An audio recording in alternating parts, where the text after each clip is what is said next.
Steve బాబు, daddy చదువుతున్నావు కదా, ప్రార్థన చేసుకున్నావురా?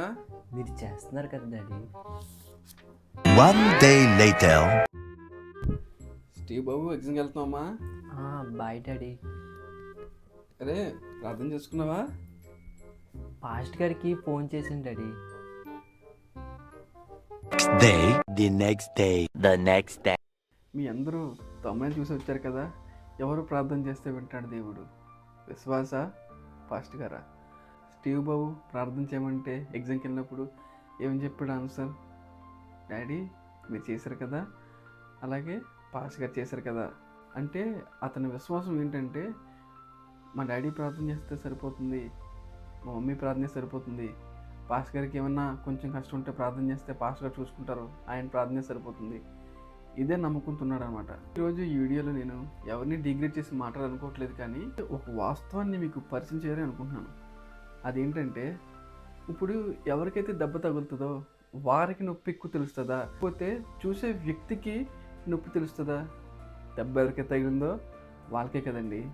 అలాగే ఈరోజు నువ్వు ఒకరి ఎగ్జామ్స్కి వెళ్తున్నావు, లేకపోతే ఒకరు ఏదో కష్టం కూడా వెళ్తున్నావు, లేకపోతే హాస్పిటల్లో ఉన్నావు, లేకపోతే నీ చుట్టూ వాతావరణం అంతా గందరగోళంగా ఉంది.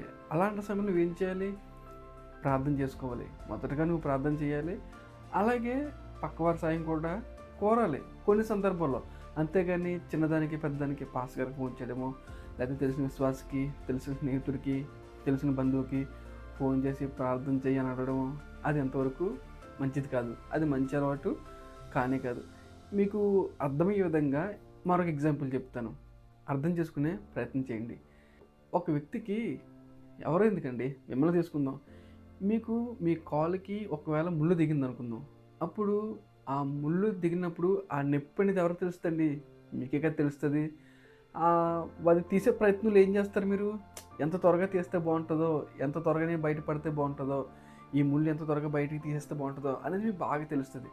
అయితే పక్కవారు ప్రార్థన సాయం కోరొద్దంటే కోరొచ్చు. ఎందుకు? ఎలాగో తెలుసా? ఇప్పుడు మీరు ముళ్ళు తీసుకుంటున్నారు, మీకు ఒకలా దొరకట్లేదు, అది లేకపోతే అందట్లేదు, లేకపోతే మరొకటి ఏదో కారణం అయి ఉండొచ్చు. ఆ సమయంలో ఏం చేస్తాం మనం? మన కాలు ఎక్కడైతే ముళ్ళు గుచ్చుకుందో అది పక్క వారికి ఇచ్చి తీయమని సాయం కోరొచ్చు. కానీ వాళ్ళు ఏం చేస్తారు? నెమ్మదిగా జాగ్రత్తగా తీసే ప్రయత్నం చేస్తారు.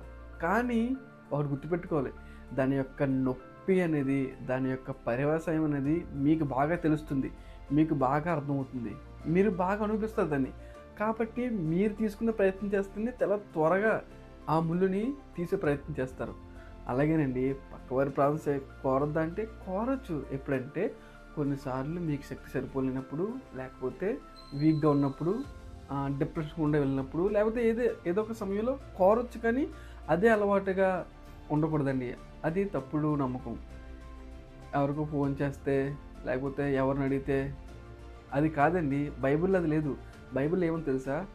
ఆపత్కాలమున నీవు నాకు మొర్రపెట్టుము, నేను నీకు ఉత్తరం ఇస్తాను.